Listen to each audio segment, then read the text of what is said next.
Bonjour à tous.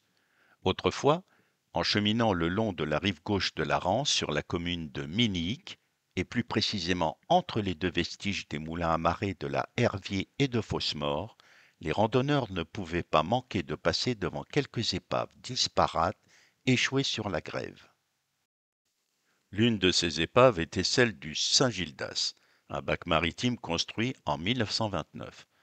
Pendant 28 ans, il avait d'abord servi pour traverser la Loire entre Saint-Nazaire et Saint-Brévin-les-Pins.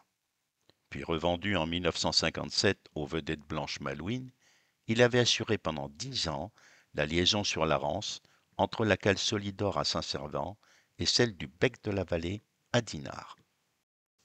En 67, la mise en service du barrage avec l'ouverture d'une route permettant la traversée de la Rance en voiture met progressivement fin à la carrière du Saint-Gildas, qui vient alors s'échouer en 73 sur la grève de Tannay au Minihic.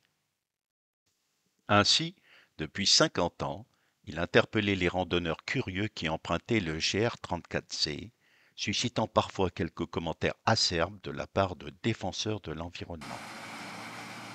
Mais, le 27 janvier 2023, un curieux balai d'engins de chantier perturbait la quiétude de ce cimetière de bateaux.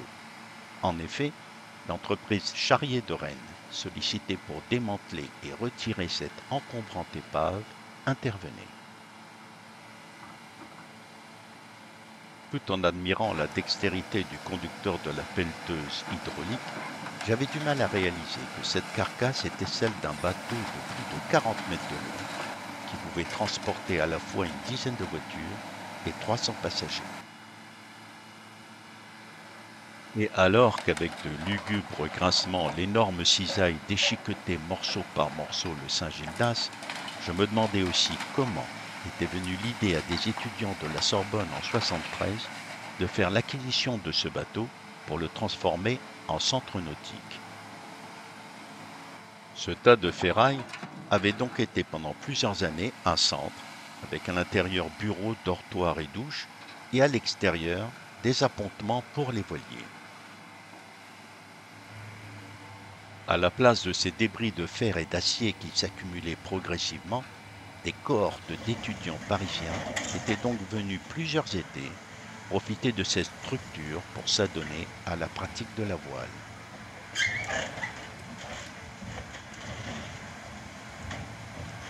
Mais cela ne dura qu'un temps, car déserté et finalement abandonné, le Saint-Gildas devint, après tant d'années de bons et loyaux services, un pestiféré qui croupissait en rejetant ses déchets toxiques.